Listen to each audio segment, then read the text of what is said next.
बाबूजी को आपने कहा था स्टूडेंट लाइफ में कि बाबूजी कौन सी हमको पैसा की धमकी देते हैं आप, रहेंगे होटल में मरेंगे हॉस्पिटल में। पर आज तक मैंने निभाया है कि मैं होटल में रहता हूँ। अरे किराया देता हूँ, यहाँ रहता हूँ तो किराया देता हूँ भाई साहब, महीना में 2000 रुपये एक रूम का। यहाँ रहेंगे होटल में मरेंगे हॉस्पिटल में। तो हमने कह दिया तो हम निभाया, हमने कह दिया शिव मेरे गुरु हैं तो हम निभाएंगे। उनको जो करना है करें, नहीं करना मत करें, और उनका काम करेंगे हम। जब आपकी समझ बढ़ेगी तो बहुत सारे बिंदुओं पर लगेगा कि यहाँ अन्याय हुआ है, बहुत सारे बिंदुओं पर लगेगा कि यहाँ अन्याय हुआ है। जब लगेगा कि अन्याय हुआ है तो थोड़ा आवेश आएगा, जब लगेगा कि न्याय हुआ है तो थोड़ी खुशी होगी। इसलिए इन चीजों को समझने की जरूरत है। इन चीजों पर बहुत ज्यादा दिमाग दौड़ाने की जरूरत नहीं है। आदमी के रूप में हमको आपको सबका सम्मान करना सीखना चाहिए, वो ठीक। लेकिन अपनापन होता है, वो जैसा भी है उसी का है। मैंने एक बार कहा था ना कि मेरा महादेव जैसा भी है मेरा, वो मांस का लोथड़ा हो, वह ईश्वर हो, वह काला हो, वह गोरा हो, या कुछ भी हो, मेरी बात है, मेरा महादेव। इसमें भाई साहब आप क्यों खराब आपको लग रहा है? मेरा महादेव। इन चीजों का बहुत मानी नहीं है। और जितनी भी आपको लगता है कि गड़बड़ियां हैं, जितना भी आपको लगता है कि असुविधाएं हैं या लोगों के आचरण आपके मन के अनुकूल नहीं है, ये सारी बातें आपके गुरु को समझ में आती हैं। ऐसा कुछ भी नहीं है जो शिव नहीं जानते हैं, ऐसा कुछ भी नहीं होगा जो शिव की जानकारी में हो सकता है, ऐसा कुछ भी नहीं। हमको आपको लगता है ऐसा, वह महादेव को भी लगता है, आपके गुरु को भी लगता है। तब भी उन्होंने कुछ कहा नहीं, चुप रह गए वो। हम आप क्या करेंगे, क्या करते हैं, क्या करना चाहिए, सब मालूम है उस शिव को। तब भी वो कुछ बोले नहीं, कुछ उन्होंने कहा नहीं, केवल इतना ही कहा, जाओ दूसरों को समझाओ, दूसरों को समझा के शिव शिष्य बनाओ। समझाओ तो उन्होंने नहीं कहा, उन्होंने कहा कि जाओ दूसरों को शिव शिष्य बनाओ और दूसरों को यही काम करने को कहो।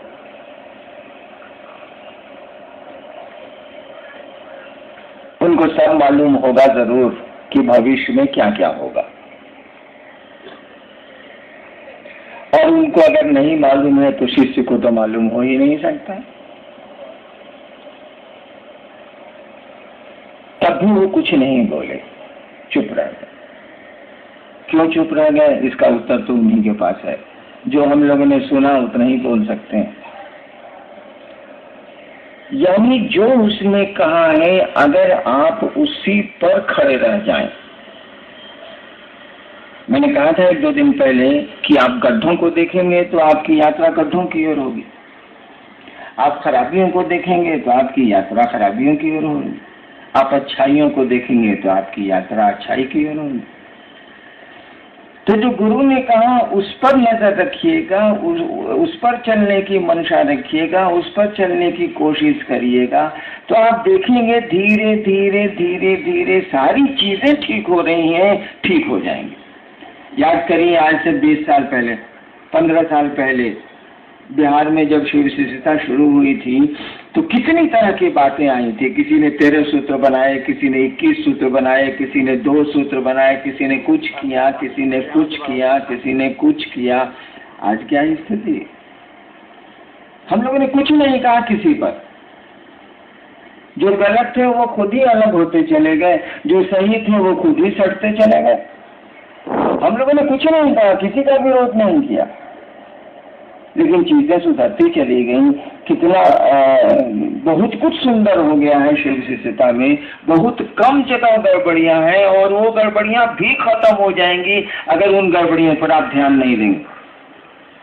अगर ध्यान देंगे तो वो रहेंगी, ध्यान नहीं दें, गुरु जो कहते हैं उस पर ध्यान दें, वो चीजें धीरे धीरे खत्म हो जाएंगी। अगर नहीं खत्म होती तो शिव जरूर बोलते, वहां भी कोशिश करने की जरूरत होती तो महादेव जरूर कहते कि उस जगह भी हिट करना, उस जगह भी कोशिश करना, नहीं बोले वो। ऐसे ही उसको गुरुओं का गुरु नहीं कहा जाता है, ऐसे ही वो गुरुओं का मालिक नहीं बना हुआ है, जिसके एक वाक्य से संसार की चीजें शिव की ओर घूम सकती हैं, उसी का नाम है महादेव। एक वाक्य उसने कहा, जाओ दूसरों को शिव का शिष्य बनाओ। इतनी सी बात आपको पता हो या नहीं हो, संसार की सारी सिद्धियां इसी आदेश में है, संसार का सारा भोग इसी आदेश में है। शिव ने ही कहा है, इसकी परिधि के बाहर कुछ भी नहीं, कुछ भी नहीं। और होता तो वो जरूर बोलते, और हम लोगों ने तो अपने जीवन में देखा, उसके बाहर कहीं कुछ नहीं। संसार की कोई सिद्धि उसके बाहर नहीं है, कोई समृद्धि उसके बाहर नहीं है, कोई सुख उसके बाहर नहीं है, कुछ भी उसके बाहर नहीं है। आध्यात्म जैसी दुनिया उसमें सिमट गई है, बिल्कुल एक मुट्ठी में आ गई है, मात्र उसकी एक पंक्ति में गुरु इसको कहते हैं, ये है महादेव। और उसने कुछ कहा ही नहीं, बिल्कुल हल्की बात कही कि जाओ दूसरों को शिव से सेवा, और कुछ कहा ही नहीं, बहुत मामूली बात कही। लेकिन जब इसमें आप घुसते हैं, मास्टर वही ना है जो बच्चे को कहे कि कुछ नहीं है बहुआ, कुछ नहीं है, एकदम हल्का है, खाली गुड़वा इधर से उधर करो ना, साला उसी में सब हो जाता। बढ़िया मास्टर तो आपको पहले बताएगा नहीं कि बहुत आगे बहुत गहराई है या कठिनाई है, वो तो जान ही रहा है कि कम पानी में तैर रहा है, धीरे धीरे वो ज्यादा पानी को भी तैरिए जाएगा ही। लेकिन मैं इस पहले कम पानी में तैरना सीखे तो आप बुझे हैं कि 2 तरीके, टॉप में हमको महादेव सिखा रहे हैं तैरना, जीना, आगे तालाब भी है, उसके बाद समुद्र भी है, और तब आपको कोई दिक्कत नहीं है, आप पार कर जाएंगे, क्योंकि तब में आपने तैरना सीख लिया। हमने तो यही पाया है कि शिव ने जो कहा बड़ा आसान सा लगा, अब उतना ही भारी लगता है, उतना ही कठिन लगता है। लेकिन क्या करिएगा, गुरु का आदेश है, हमको आपको करना है, हम लोग क्या कर सकते हैं, जो उन्होंने कहा है हमको आपको करना है। और व्यवस्था और सुरक्षा और भोजन और ये बहुत मानी नहीं रखते। ठीक है, लौकिक दृष्टिकोण से आप लोग बात कर रहे थे, मैं सुन रहा था, इसका बहुत अर्थ नहीं है।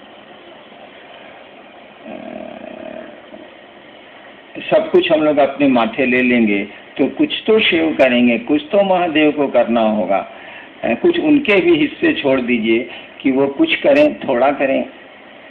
तो सुरक्षा बहुत मानी नहीं रखती है, गड़बड़ियां बहुत माने नहीं रखती है, और व्यवस्था बहुत माने नहीं रखती है। ये लौकिक दृष्टिकोण से गलत है, इसीलिए लौकिक समाधान पर आप बात कर रहे थे। ठीक है, बात होनी चाहिए कि लौकिक मामला है तो लौकिक समाधान ढूंढे जाने चाहिए, लेकिन आपका लोक भी परलोक से ही चलता है भाई साहब, आपका हमारा लोक भी परलोक से ही चलता है। हमारा जीवन, हमारी सांसें, हमारा आना, हमारा जाना, हमारा रहना लोक से निर्धारित नहीं है।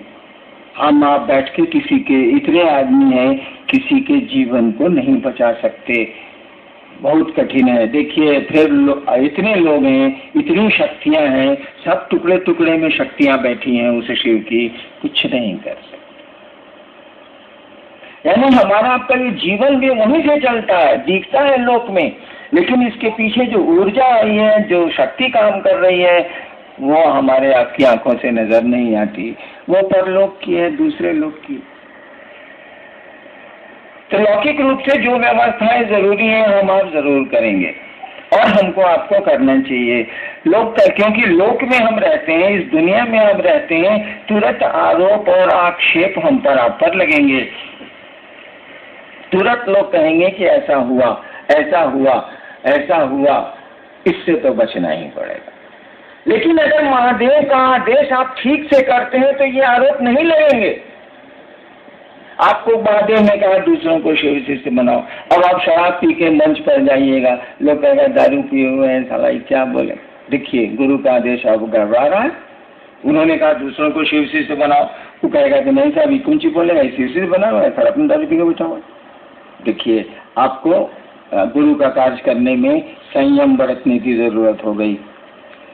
आप गंदा रहेंगे, बहुत गंदा रहेंगे, लोग कितना गंदा रहता है, देह बसा रहा है, साला इसके बगल में क्यों बैठेगा, चलो हटो, फिर शिव से नहीं बनेगा। बहुत सारी बातें मैंने अपने जीवन में देखा है कि बहुत कुछ संयम खुद ब खुद हमको आपको करना पड़ता है गुरु कार्य के लिए, और महादेव ने कुछ नहीं कहा।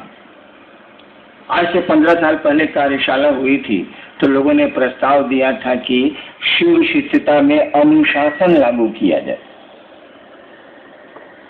शिव शिष्यता में अनुशासन लागू किया जाए।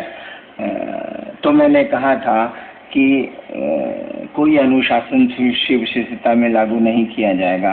महादेव का काम करने वाले लोग खुद ही अनुशासित हो जाएंगे। उसके एक वाक्य में इतनी ताकत है कि अगर अनुशासन तोड़ेंगे तो फिर दुनिया के लोग आपकी बात ही नहीं सुनेंगे।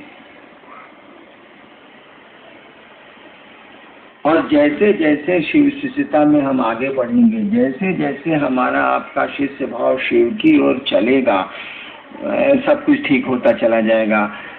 शिव पर आज तक कोई आरोप नहीं लगा। वही एक देवता है, वही महादेव है जिस पर आज तक कोई आरोप नहीं लगा, कोई आरोप टिका ही नहीं। किसी ने लगाया ही नहीं तो फिर टिकने का क्या सवाल है, वो लोक हो या परलोक। महादेव ही एक ऐसा है जो आरोपों से सबसे अलग है, क्योंकि सभी आरोप उसमें जाके समा जाते हैं, सभी विसंगतियां उसमें जाके समा जाती हैं और एक हो जाती हैं। एक से ज्यादा निगेटिव्स को जोड़ दीजिएगा तो पॉजिटिव हो जाता। 25 बार ना ना ना ना ना कहिएगा, वहां हो जाए। 2 ना मिलके एक हाँ बनाते हैं। तो हमने उसी शिव को गुरु माना है जो आरोपों की परिधि से बिल्कुल बाहर है। आप लौकिक कोई आरोप शिव पर नहीं लगा सकते, बिल्कुल बाहर है। हम आप उसके शिष्य हैं, उसके कहे के अनुसार करेंगे, हम आप भी आरोपों से मुक्त हो जाए। हम पर आप पर भी कोई आरोप नहीं लगेगा। यहाँ आरोप लगते हैं उन आरोपों से बचने के लिए अगर हम गुरु के काम पर ध्यान दें, अगर जो महादेव ने कहा उस पर अपना ध्यान दें। हमको नहीं लगता है कि जगत आपको पूजेगा नहीं। आप शिव की, अभी भजन हो रहा था ना कि शिव की शरण में आके देखो गगन धरती को कैसे चूमता है, ये देखो बाबू। इसीलिए बहुत माथा दौड़ाने की जरूरत नहीं, बहुत आए पाए करने की जरूरत नहीं। जो गुरु ने कहा उसको सही मंशा से करने की कोशिश कीजिए। समझिए कि शिव ने क्यों ऐसा कहा है। अगर आप समझते हैं कि शिव ने इसको पैसा कमाने के लिए कहा है, शिव ने इससे प्रतिष्ठा कमाने को कहा है, इससे सम्मान हमको हासिल होगा, दुनिया और मोहल्ले और शहर के लोग मुझको जानेंगे, इस काम के लिए शिव ने आपको ये काम नहीं दिया है। उन्होंने इस काम के लिए दिया है कि दूसरों के मन में उस शिव के गुरु स्वरूप को बैठाओ ताकि वो शिष्य बन सके और शिव की ओर अपना शिष्य भाव दे सके। बाकी काम गुरु का है, गुरु करेंगे। क्योंकि आपके गुरु ने आपको ये अधिकारी नहीं दिया है कि आप महादेव से पूछिए कि हम शिष्य बने हैं कि नहीं बने हैं, ये तो आदेश दिया नहीं। उन्होंने कहा दूसरों को बताओ, दूसरों को समझाओ। आप इतना पूछ सकते हैं कि दूसरों को कैसे समझाएं, ये पूछ सकते हैं आप, लेकिन अपने कैसे समझें ये आप नहीं पूछ सकते।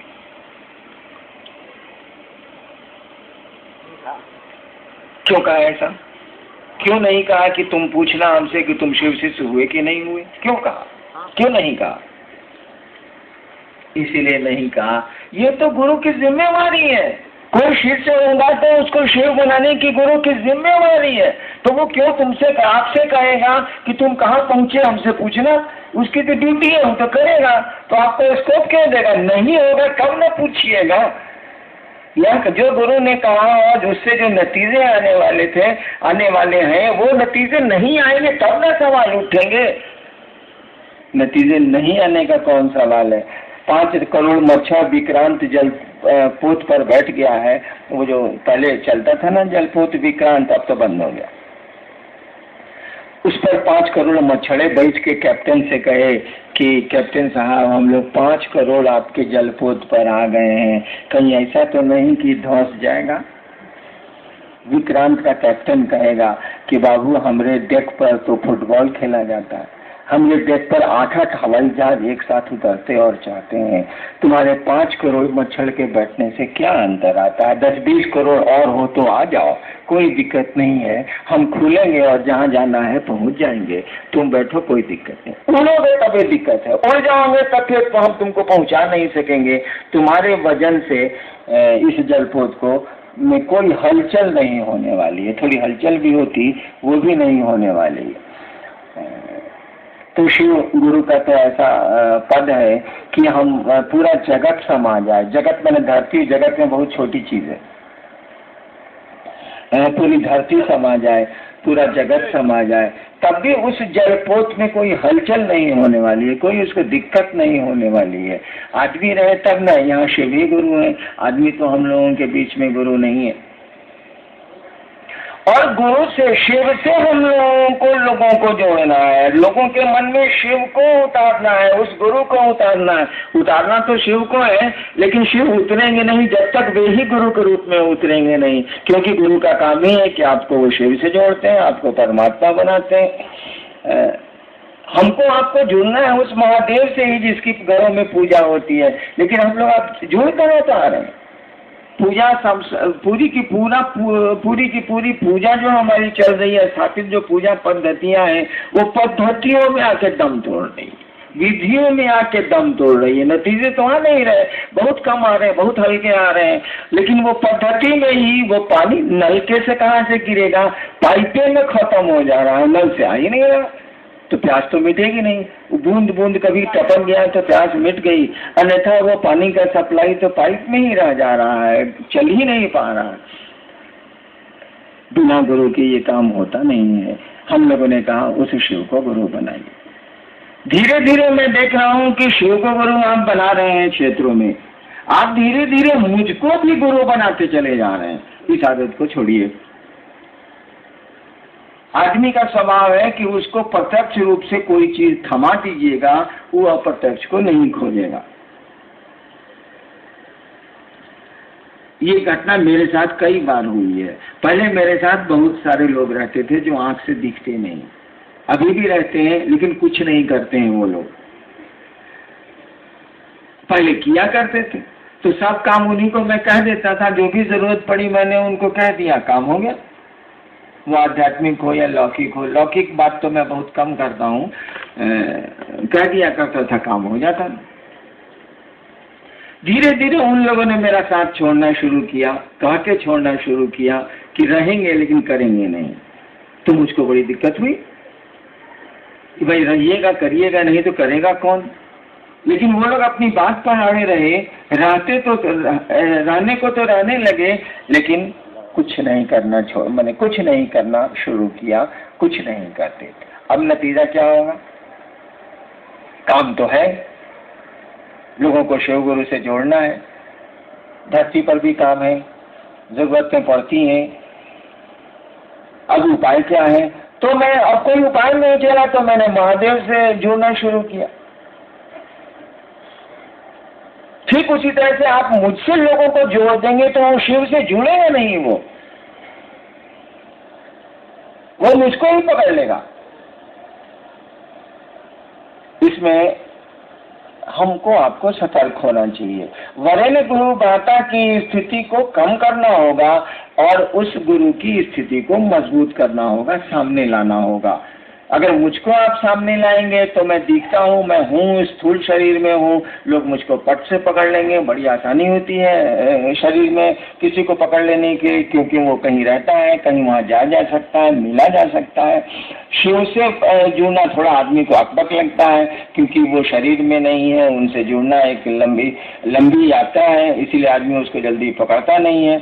हम आप भी अगर इस धरती पर शिव का झंडा लहराने आए, शिव गुरु पद से लोगों को जोड़ने आए हैं, तो हमको आपको उस शिव को आगे करना होगा, उसी को सामने करना होगा, अपने पीछे होना होगा, आपको भी पीछे होना होगा, हमको भी पीछे होना होगा। पीछे होंगे तभी उसको आगे हम कर सकेंगे, अन्यथा वही पीछे हो जाएगा, हम ही आगे हो जाएंगे, आप ही आगे हो जाएंगे।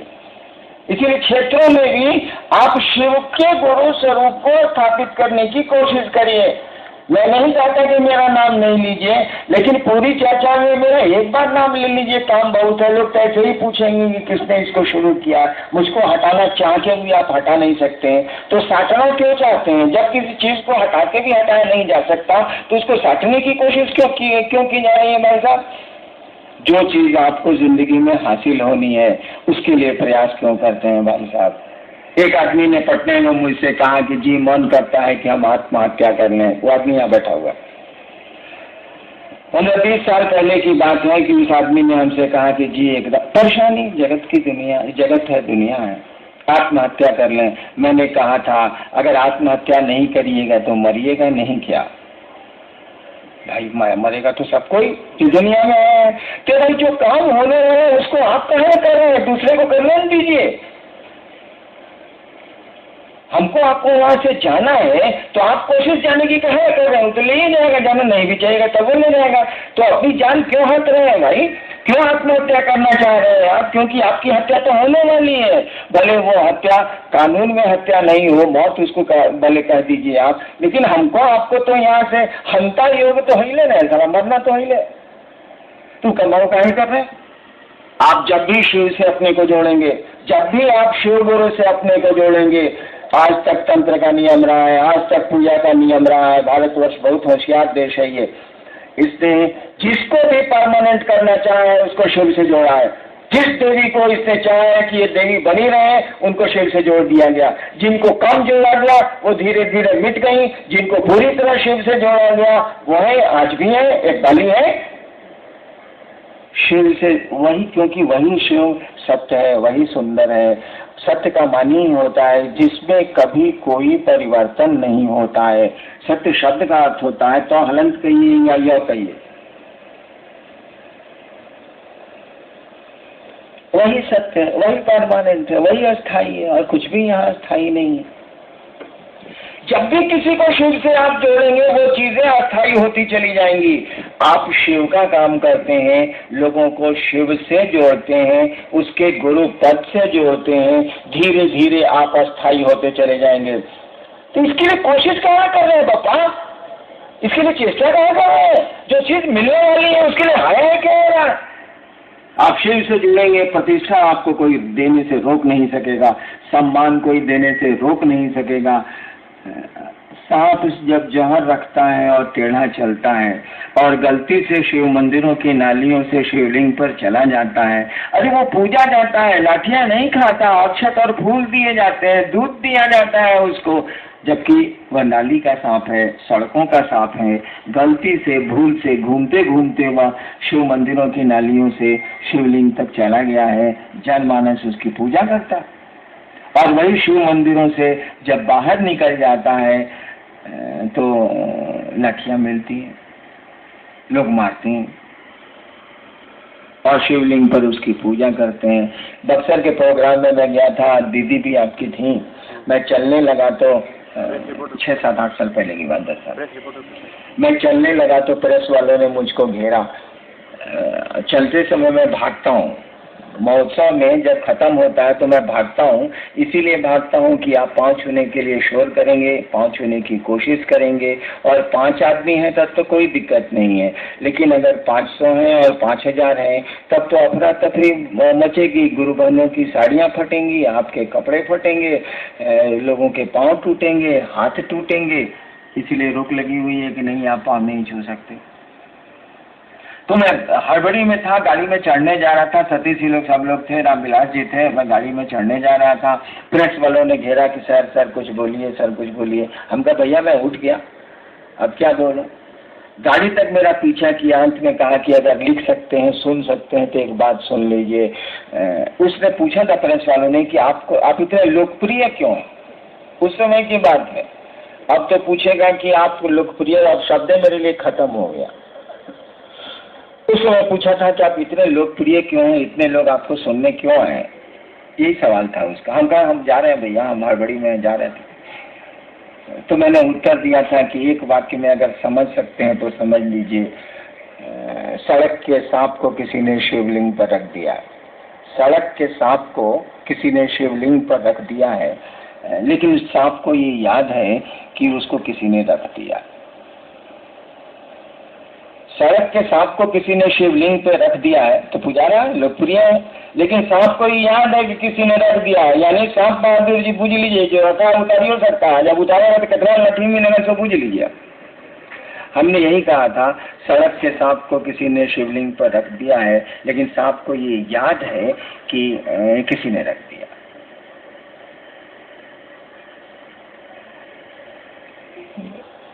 तो सम्मान तो हम लोगों के पीछे पीछे चल रहा,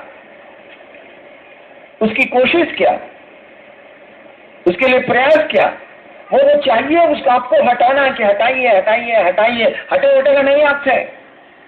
शिव के साथ सटे हैं, शिव के साथ दूसरों को सटा रहे हैं, सम्मान आप चाहिएगा, दुनिया चाहेगी तब भी नहीं हटा सकेगी। आप उल्टा उससे जुड़ने का प्रयास करते हैं, जो चीज होने वाली है उसी को करना चाहते हैं, नहीं भी करिएगा तो होगी, और उसको रोकिएगा तब भी होगी, क्योंकि शिव की बात आप कर रहे हैं, उनके गुरु स्वरूप की बात कर रहे हैं।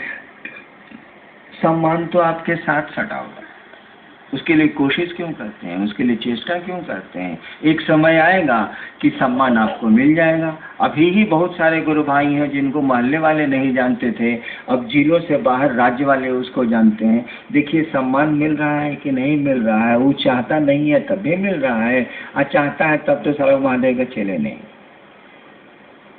वो समझता ही नहीं।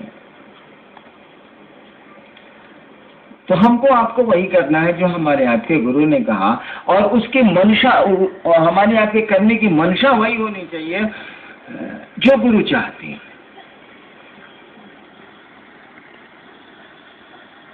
लौकिक जगत तो हम लोग ऐसा कर ही सकते हैं। मैं कहाँ लौकिक जगत में किसी को कुछ बोलता हूँ, आप कैसा रहते हैं, क्या करते हैं, क्या नहीं करते हैं, मैं कुछ बोलता नहीं। केवल बोलता हूँ कि आप महादेव का काम करिए, लोगों को शिव से बनाइए, लोगों को समझाइए। मैं जानता हूँ कि इस काम को जैसे करेंगे आपका लौकिक आचरण ठीक हो जाए, क्योंकि करने के पहले आपको लौकिक आचरण धीरे धीरे ठीक ही करना होगा, अन्यथा आप कर ही नहीं सकेंगे। मैं कुछ नहीं बोलता, आप केवल आपको प्रेरित करता हूँ कि अपने गुरु से लोगों को जोड़िए, और आप नहीं जोड़ पाते हैं तो इसके लिए अपने गुरु से दया मांगिए। जिसने आदेश दिया है उसको कहिएगा ना कि हमसे ही काम नहीं हो रहा है, अब वो कोई उपाय सोचेगा कि काहे नहीं हो रहा। वैसे मैंने देखा है कि जब भी आप अपने महादेव से ये कहते हैं कि आपका आदेश हमसे नहीं हो रहा है, और कहने का सिलसिला आप जारी रखते हैं क्योंकि आपका मन कर रहा है करने को, धीरे धीरे धीरे धीरे रास्ते खुल जाते हैं, रास्ते बन जाते हैं। जो असुविधाएं आपको हैं, जो बाधाएं हैं, जो अवरोध हैं, वो धीरे धीरे खत्म होने लगते हैं। क्यों? इसीलिए कि हमारे आपके संस्कार, संस्कार किसको कहते हैं? ये हम लोग बोलते हैं कि संस्कार इसका अच्छा है, संस्कार इसका खराब है। संस्कार शब्द कहाँ से क्या होगा? संस्कार का मानी क्या है? कुछ नहीं है। संस्कार का मानी है हमने आपने जो किया है पहले, उसका फल आपको अभी मिला नहीं है, वह बीज के रूप में, सीड के रूप में, बिया के रूप में आपके साथ है, उसी को बोलते हैं संस्कार। जैसे आप एक मुक्का दीवार पर मारिए, चोट तुरंत लग जाएगी, फल मिल गया आपको। मुक्का मारे दीवार में, तुरंत मिल। आप बहुत डाउन है टाउन के, आप 5 आदमी को रोज पीटते हैं, वो बेचारा कुछ नहीं बोलता। दीवार में आपने ठोकर मारी तो चोट आपको लग गई, कर्म किया तो फल ले लिया आपने। लेकिन आप बहुत बड़े डाउन है शहर के, रोज 5 आदमी को 5 रपड़ मारते हैं, वो बेचारा गरीब है, कमजोर है, कुछ नहीं बोलता। इसके भी तो फल आपको मिलेंगे भाई साहब, तुरंत तो नहीं मिले इसीलिए कि डाउन है आप, तुरंत तो नहीं आपको कर्म का फल मिला। लेकिन ऐसा तो नहीं है कि नहीं मिलेगा, मिलेगा। तो जब तक नहीं वह फलता है पेड़, वह बिया जब तक अंकुरित नहीं होता है, इसी स्थिति को बोलते हैं संस्कार। जब कर्म फल फल जाएगा तो खत्म हो गया, उसको संस्कार नहीं बोलते हैं। तो कर्म फल जब फलित होगा तो जो दिखेगा, लोग कहते हैं देखो इसका संस्कार अच्छा नहीं है। कुछ नहीं हुआ है, कर्म फल का बिया फलित हुआ है, इसीलिए आप पर आरोप अब लग रहे हैं, आप ऐसा करते हैं, आप ऐसा करते हैं, आपका संस्कार एकदम खराब हो गया। किसी को आप कहते हैं इसका संस्कार बहुत बढ़िया है, कुछ नहीं हुआ है। पूर्व जन्म का बिया या पहले का की कमाई आपकी फलित हो रही है, जिसके चलते आपको समाज एक ओहदा दिए हुए हैं, आपको इज्जत दिए हुए हैं। लोग कहते हैं कि इसका संस्कार बहुत अच्छा है। वही कर्म फल के जो बीज हमारे आपके हैं ना, वे ही हमको आपको शिव की ओर नहीं चलने देते, क्योंकि वही शिव जगत की इच्छा से हमारे आपके रूपायित हुआ है। तो जगत में आने के चलते, जगत के आकर्षण के चलते जो हम कर्म करते हैं, तुरंत फल जिनके नहीं मिलते हैं, वो तो सीड रहते हैं दिया के रूप में, और दिया आपको दर्द नहीं देता है। पीपल का बीज, बरगद का बीज राई के दाने के बराबर होता है, कुछ नहीं है उसमें, मसल दीजिए खत्म हो जाएगा। लेकिन अगर सही वातावरण मिल गया, सही जमीन मिल गई, सही मौसम मिल गया, तो क्या होगा? वही बरगद का छोटा सा राई के दाना बराबर एक छोटा सा दिया विशाल वृक्ष बनता है, इतना विशाल कि हाथियों को उसमें बांधा जाता है, और पेड़ को पता भी नहीं चलता कि मेरे जड़ों में 10-10 हाथी बांधे गए। लेकिन उसी का दिया मसल दीजिए खत्म हो जाएगा, उसका अस्तित्व मिट जाएगा। तो हमारे आपके संस्कार हमको आपको शिव की ओर नहीं चलने देते, वे रोकते हैं, क्योंकि हम लोगों ने जगत के आकर्षण में जीना सीखा है, पहले भी जीते रहे हैं, जीना सीखा है। जगत में का आकर्षण हमारे आपके मन में है, शिव का आकर्षण पकड़ाने की स्थिति नहीं है, वैसा माहौल नहीं मिल रहा, बस सीध है। शिव के आकर्षण का बिया सबके पास है, होना ही होना है, नहीं कैसे होगा?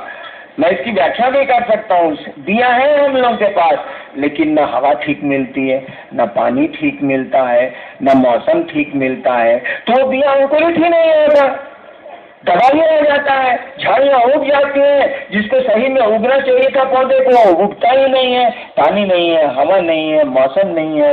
आध्यात्मिक परिवेश होगा तब ना अध्यात्म का दिया तमकेगा।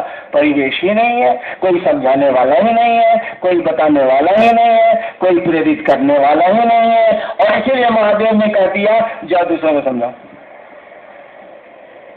सीड उनके पास है, सीड सबके पास है, दिया सबके पास है। अनुकूल वातावरण दोगे, अनुकूल पानी दोगे, अनुकूल हवा दोगे, अनुकूल मौसम दोगे, तभी ना वो दिया पनपेगा, अंकुरित होगा। अन्यथा कैसे अंकुरित होगा? पड़ा रहेगा, बहुत ज्यादा स्थितियां खराब हुई तो सड़ जाएगा।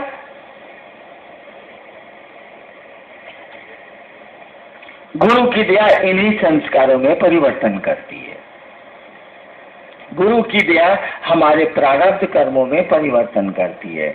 जब उनकी दया आपको मिलेगी तो आप गुरु चर्चाएं करते हैं तो आपके कष्ट कम होते हैं, आपकी तकलीफें, आपकी बाधाएं, आपके जीवन के अवरोध घटते हैं। क्यों घटते हैं? गुरु चर्चा करते हैं, गुरु का आदेश करते हैं, जैसे किसी का आदेश मानिएगा उसकी दया आपको मिलेगी। जैसे किसी की हुकूमत मानिएगा वो आदमी आपके प्रति सॉफ्ट कॉर्नर होगा, उसके पास आपके दिल में जगह होगी, उसकी दया आपको मिलेगी। और गुरु की दया, शिव की दया, धरती पर कौन सी चीज है जो नहीं हो सकती? किम न सिद्धते भूतले। शिव अगर चाहे तो इस संसार में क्या है जो नहीं हो सकता। धीरे धीरे हमारे कर्म फल के बीज दग्ध हो जाते हैं, जलने लगते हैं, फिर अंकुरित नहीं होते। अंकुरित नहीं होते तो आपकी बाधाएं कम हो जाती हैं, अवरोध कम हो जाते हैं। दिया तो रहता है लेकिन पेड़ नहीं बनता। तो आप उनसे दया मांगने की मानसिकता में जाएंगे, उनके आदेश को करने की मानसिकता में जाएंगे, और आपसे नहीं होगा तो छटपटाएंगे आप। किसी का जीवन बचाना चाहते हैं, आपका प्रिय है और बचा नहीं पा रहे हैं तो छटपटाएंगे आप, रोएंगे आप, चिल्लाएंगे आप, क्योंकि आपका बस नहीं चल रहा है। बीमारी लाइलाज हो गई है, बिना इलाज के, इलाज पर भी नहीं ठीक हो रही है, उसका इलाज नहीं हो पा रहा है, और आपका कोई प्रिय आदमी है। आपको छटपटे भी कीजिएगा, आप तो रोई भी कीजिएगा, आप तो चिल्लाई भी कीजिएगा, आप तो माथा फोड़ भी कीजिएगा अपना। जब ये मन की स्थिति आ जाएगी कि मेरे गुरु का आदेश है और मुझसे नहीं हो रहा है, आप चाहत आपकी बहुत तेज हो गई है, तो छटपटाइएगा, हल्ला करिएगा, शोर करिएगा, हंगामा करिएगा। लोग कहेंगे आवेश में बोलता है, कुछ नहीं है, छटपटाहट है, इसीलिए आप ऐसा बोलते हैं। मेरी पत्नी बीमार पड़ी पटने में 94 या 97 में। 1 बजे रात में उनको स्ट्रोक जब पड़ा तो मैं थोड़ा कोढ़िया हूँ, अस्पताल से बहुत डरता हूँ।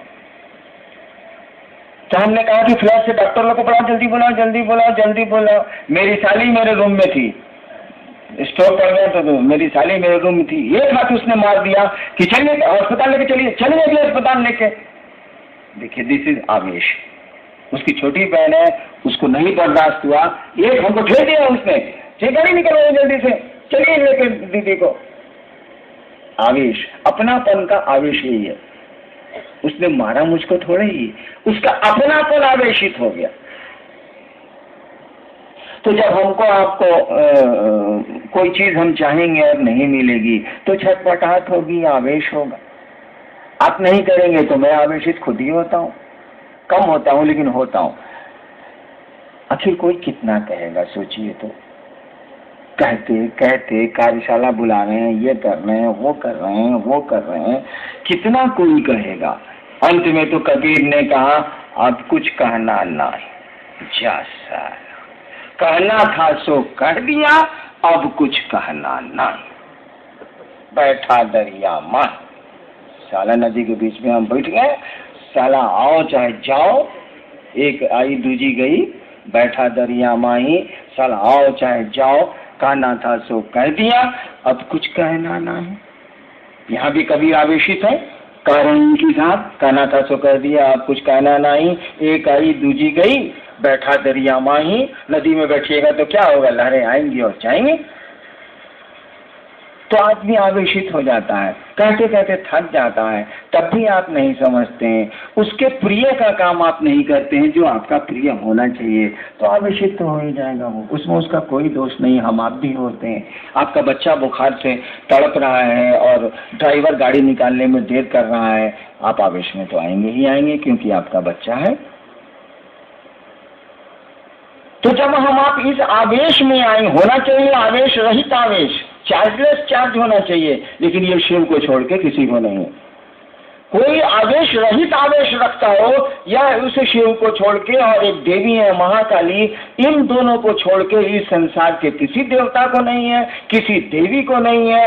मात्र 2 सत्ता भारतवर्ष की है जिनको कहा जाता है कि अघोरा है, घोर नहीं होती हैं, आवेशित नहीं होती हैं। एक महादेव हैं और एक समय से परे की देवी है महाकाली। 2 ही देवता इस संसार में है, एक महाकाल खुद ही हैं और उनकी शक्ति महाकाली है। 2 ही देवता ऐसे हैं जो आवेश रहित आवेश उनके पास है, अन्यथा कोई भी संसार में नहीं है। हम आपकी गिनती तो, हम लोग तो आदमी है, कोई भी संसार में देवी देवता नहीं है जो घोर नहीं होता, आवेशित नहीं होता है। उसको होना ही होना है। इसीलिए भारतवर्ष किसी देवी को अघोरा नहीं कहता है, किसी देवता को अघोरेश्वर नहीं कहता है, किसी भगवान को वो अघोरेश्वर नहीं कहता है। कहता है शिव को छोड़ के कोई अघोरेश्वर नहीं है, शिव का नाम ही दे दिया गया अघोरेश्वर। महाकाली को ही, मात्र महाकाली को कहा गया, केवल महाकाली को कहा गया कि हे भगवती आप ही अघोरा हैं और कोई अघोरा नहीं है। कोई ऐसा नहीं है जो आवेश रहित आवेश रखता हो। आप ही को देखने से लगता है कि कोई आवेश आपके पास नहीं है, और सारे के सारे आवेश वहीं से निकलते हैं। वाह रे वाह, सारे के सारे आवेश वहीं से निकलते हैं, सारी की सारी घोर चीजें वहीं से निकलती हैं। और उस सत्ता को देखिए, लोगों ने नाम दे दिया भोला बाबा। देखिए, असंख्य शक्तियों का धारक हो, धारक नहीं जनक है वो। जितने भी संसार में शक्तियां हो सकती है, शिव उसका जनक है, वो पैदा करता है, वहीं से पैदा होती है वो। और लोगों ने नाम दे दिया भोला बाबा। भोला मने बुड़बक, भोला मने बेवकूफ, भोला मने इसको कुछ नहीं बुझाता है, काहे तंग करता है, लड़का बड़ा भोला है भाई साहब, मत तंग कीजिए उसको, काहे उसको चिढ़ा रहे हैं, लड़का बहुत भोला है, बहुत सीधा है। अनंत शक्तियों के धारक को इस देश ने नाम दिया भोला। कहा ही जाता है शिव को छोड़ के कोई अघोर नहीं है, महाकाली को छोड़ के कोई अघोर नहीं। तो आवेश रहित आवेश तो शिव में है मात्र, और फिर उनकी शक्ति महाकाली में, महाकाल में उनकी शक्ति महाकाली में, और इस संसार में कोई इससे मुक्त नहीं है। नन ऑन दी अर्थ। वो अर्थ क्या? World, globe. तो आवेश स्वाभाविक है, कोई क्या करे। कभी तो दिया के कहिए दिन की, एक गई दूजी आई, एक आई दूजी गई, बैठा दरिया माही, कहना था सो कह दिया, अब कुछ कहना नहीं। हम लोग के साथ दिक्कत क्या? कभी तो बोल के चले गए कि अब कुछ कहना नहीं। हम लोग के पीछे तो थोड़ा भलुए हम लोग को पकड़ लिया है। हम लोग कंबल को थोड़े पकड़े हैं, सर दिखता है कंबल है, भालू सारा हुए धर लिया, वो डूब रहा था, हम डूब रहे थे। कंबल पहन के बुझ के साधु जी निकालने गए, था साला भालू धर लिया साधु जी को। अब लोग कह रहा है कि साधु जी आप काहे डूब रहे हैं, कंबलवा छोड़िए ना। सधुआ कहा कि साला हम काहे पकड़ेंगे, वो हुए हमको पकड़ लिया। हम लोग के साथ प्रॉब्लम है कि हम ही लोग पकड़ा गए। गुरु ने कहा जाओ दूसरे को समझाओ। अब आप कह नहीं सकते हैं कि अब कुछ कहना नहीं, फेरा लग गया।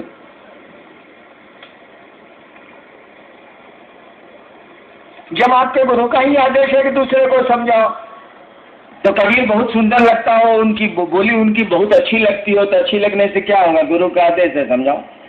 भले वो कहें कि अब कुछ कहना नहीं। हम लोगों के साथ तो ऐसा नहीं है, जब तक आवाज चलेगी, जब तक शब्द है हमारे पास, जब तक हम बोल पा रहे हैं, तब तक कोशिश करेंगे समझाने की, समझाते रहेंगे। तो हम आप अगर गुरु का आदेश नहीं कर पा रहे हैं तो उससे दया लें, मंशा बनाए। हम लोग इतना शोर क्यों कर रहे हैं? गुरु चर्चा करिए, लोगों को शिव से बनाइए, गुरु चर्चा करिए, लोगों को शिव से बनाइए, इसीलिए कि आपकी चाहत पैदा हो, आपके भीतर ये इच्छा पैदा हो कि हम गुरु का कार्य करें, हम शिव का कार्य करें, ये इच्छा पैदा हो। इच्छा पैदा होने न दीजिए, इलाज तो हम लोगों के पास है ले। चाहत पैदा होने न दीजिए कि कोई आपका बीमार है जल्दी से ठीक हो जाए। किसी को अपना समझिए तो जरा, अपने मन में ये चाहत पैदा होने दीजिए ना कि महादेव का काम करना है, ऐसा मन से करना चाहते हैं, मन से करने जब चलना है तो करेंगे। महादेव का गुरु का काम चेला नहीं करेगा तो पब्लिक करेगी, गुरु का काम चेला करेगा। गुरु के हाथ पांव ही उसके शिष्य होते हैं और दूसरा कोई नहीं होता। उसकी पूरी दुनिया में गुरु की पूरी दुनिया में शिष्य होते हैं और कुछ हो ही नहीं सकता। वह पिता होगा तो कोई उसका पुत्र होगा, लेकिन गुरु जब भी होगा तो उसकी दुनिया में शिष्य ही बसते हैं। डॉक्टर की दुनिया में रोगी ही बसते हैं, वकील की दुनिया में उसके क्लाइंट ही बसते हैं। हाँ, फिर किसी का बेटा होगा तो कोई उसका बाप होगा, लेकिन वकील होगा तो वकील शब्द ही जुड़ा हुआ है मुकदमे से, लोगों के मुकदमे लड़ने से, उसकी दुनिया उतनी ही भर है। तो जैसे आपकी चाहत आपके भीतर बढ़ेगी, जिसकी कोशिश में हम आप लगे हैं, जैसे चाहत आपकी बढ़ेगी, छटपटाहट आएगी, रोकेंगे आपके कर्म फल, रोकेगा उस शिव की सृष्टि की इच्छा रोकेगी। वही शिव रोकता है भाई, माया भी उसी की है। रोकेगी उसी शिव की सृष्टि की इच्छा जो जगत की ओर हमको आपको लेके जा रही है। फिर आएगी उस गुरु की दया जो उस इच्छा को तोड़ेगी, जो शिव सृष्टि की इच्छा है, तीसरी इच्छा है, उसको तोड़ेगी, उससे लड़ेगी और आपको घुमाएगी शिव की ओर। दोनों साथ साथ चल रहे हैं। उस शिव की इच्छा भी चल रही है जो शिव को जीव बना रही है, उसकी यह भी इच्छा साथ साथ चल रही है जो जिसको दया भाव बोलते हैं, जो जीव को शिव बना रही है। दोनों साथ चल रही है, दोनों में कोई दिक्कत नहीं है, कोई कठिनाई नहीं है। एक ही कठिनाई है कि दया की स्थिति में मन जाएगा तभी दया का कनेक्शन बैठेगा, बिजली जलेगी, अन्यथा नहीं जलेगा। हम लोगों ने कहा शिव बोलो, उस शिव को अपना गुरु बनाओ, गुरु चर्चाएं करो जो गुरु कहते हैं, जो उनका आदेश है।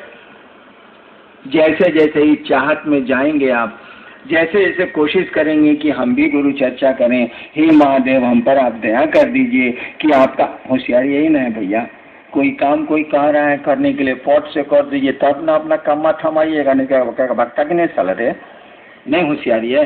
कोई कह रहा है कि भाई साहब पानी पिलाइए तो जा, आप बुझ नहीं कि इससे कुछ हमको कामों है, तुरंत गिलास में धो के ले आइए, ले हम खड़ा हो जाइए, लीजिए पानी, ले आए। तब कहेगा कि जी वो काम है, ले जरा कर देती है ये अपने। अच्छा ठीक, क्या काम है बोलो, कर देते। अब वो पानी मांग रहा है, आप उसको दे रहे हैं लहसुन सुगने, हो गया। महादेव कह रहा है दूसरों को समझाओ, आप कहते हैं जी टांग टूटल है, काहे बोलते हैं टांग टूटा हो, उसको मालूम है, छोड़ दीजिए। कहिए कि हम पर दया करिए कि हम गुरु कार्य करें, हम लोगों को समझा सकें कि आप उसके गुरु हो जाइए। महादेव को मालूम है कि आपका टांग टूटा हुआ, वो ऐसी दया करेंगे कि टूटे पांव में आपको पंगु गिरवर चढ़े। कार्य दाऊ ब्रह्म पद कार्य करु अधोगामी, है, पंक्ति सुनी है ना। आज देखिए, मूक हो ही वाचाल, कहा जाता है ना कि आप अगर चाहें तो जो गूंगा है वो बोली बोलने लगता है। मूक हो ही वाचाल, करोड़ों आज गुरु बहने हैं जो मूक थी अपने घरों में, वाचाल हुई है कि नहीं हुई है? मूक हो ही वाचाल। जो लोग कुछ बोलते नहीं थे, घरों में सिमटे थे, अपने पति और अपने सास ससुर का लाभ चाहते थे, वो लोग आज वाचाल हो गए। वो लोग अब बोलने लगे हैं, मन से बोलने लगे हैं, भीड़ में बोलने लगे हैं, मौसम में बोलने लगे हैं। हे मूक वाचाल नहीं हुआ। देखिए उस श्री में कितनी ताकत है। मूक हो ही वाचाल, आप जो मूक थे, कोई आवाज आपके पास नहीं थी, आपको बोली निकाल दिया उसने, मूक को वाचाल कर दिया उसने। ठीक उसी तरह से पंगु गिरवर लगा, जो लंगड़ा है वो पहाड़ों को पार कर जाता है। आप पार करते हैं कि नहीं? मैं ऐसे शिव शिष्यों को जानता हूँ जिनके पांव टूटे हुए हैं और अब वो ठीक नहीं होंगे। मैं ऐसे शिव शिष्यों को जानता हूँ जो अंधे हैं और कुछ नहीं उनको दिखता है, और मामूली महादेव का काम वो नहीं करते। देखिए वो लंगड़ा है, पहाड़ चढ़ा दिया ना महादेव, चढ़ गया ना वो शिव की बात करता है, लोगों को शिव की ओर चलने की बात करता है। खुद ही पहाड़ चढ़ गया है, दूसरों को पहाड़ पर चढ़ के आवाज दे रहा है, आइए इस पहाड़ पर चढ़िए, ये तो शिव का शिखर है, शिव की चोटी है, शिव का पहाड़। कहना था तो कह दिया, कुछ कहना नहीं।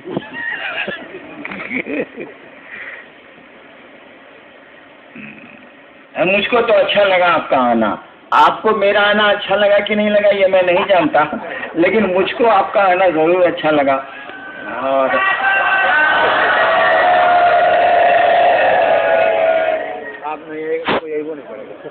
वैसे कहने से तो नहीं होगा, लेकिन मेरा दिल जानता है, आपसे मिलकर मैं बहुत प्रसन्न होता हूँ। लेकिन आपकी घटिया बातें सुन के थोड़ा मुझको आवेश भी आता है। शिव नहीं हूँ इसीलिए आवेश तो आएगा ही आएगा।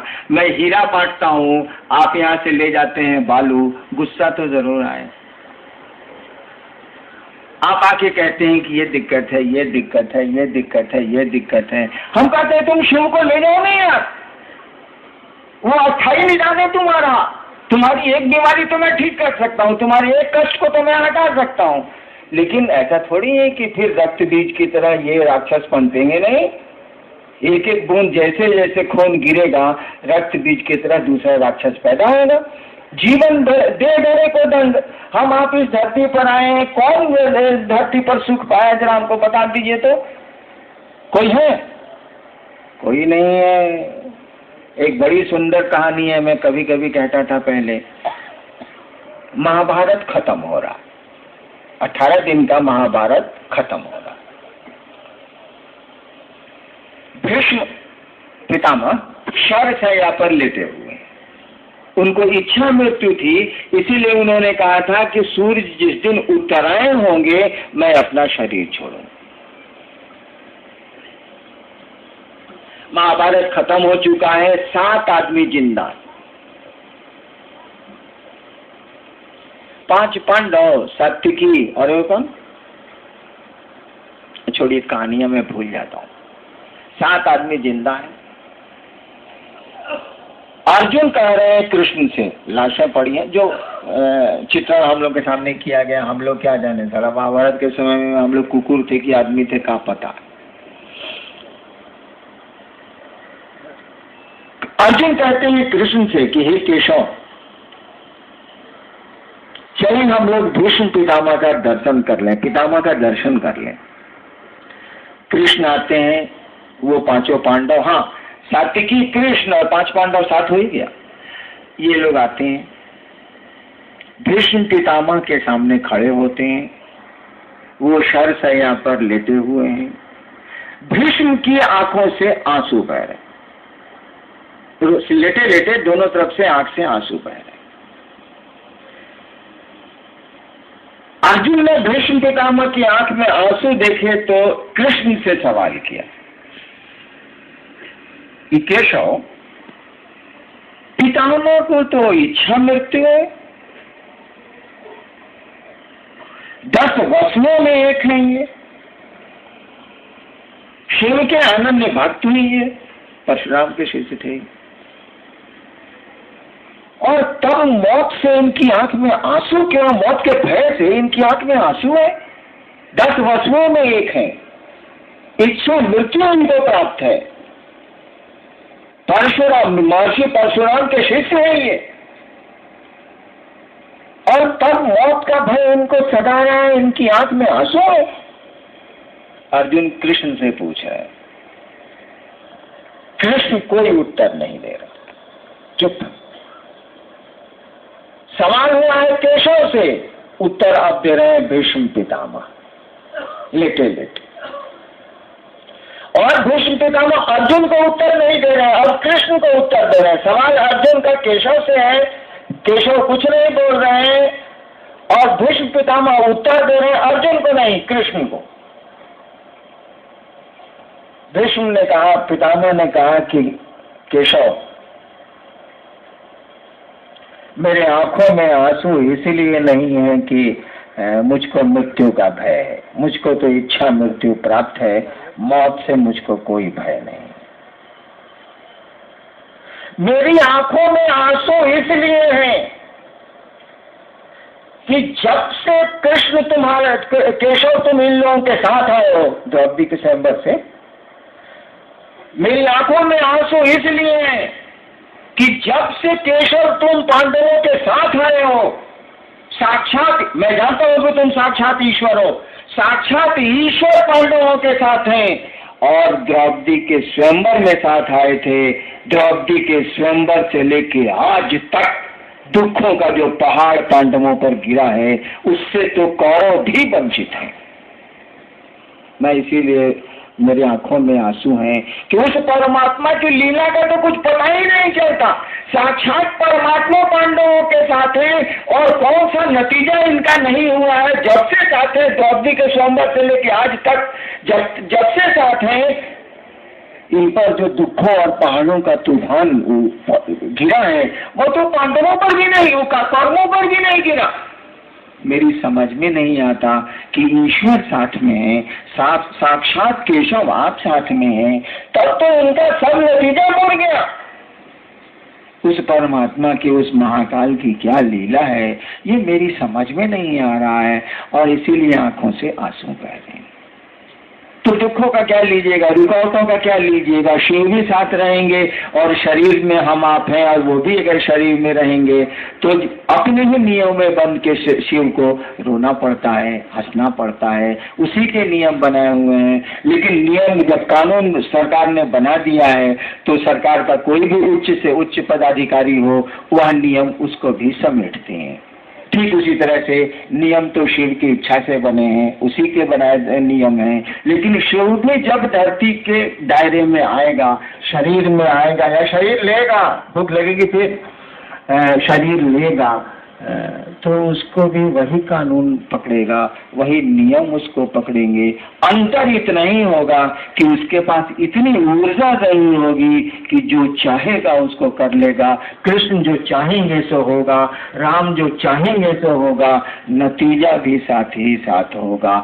कृष्ण भी साथ रहेंगे तो पांडवों का नतीजा होना ही होना है। लेकिन कृष्ण ने जो चाहा वो कर लिया।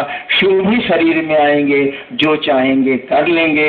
शिव करें या न करें, हम उनके शिष्य हैं, हम भी जो चाहेंगे सो कर लेंगे। कम से कम गुरु के आदेश को जगत में उतार के तो जरूर दिखला देंगे। आप सबों को मेरा प्रणाम।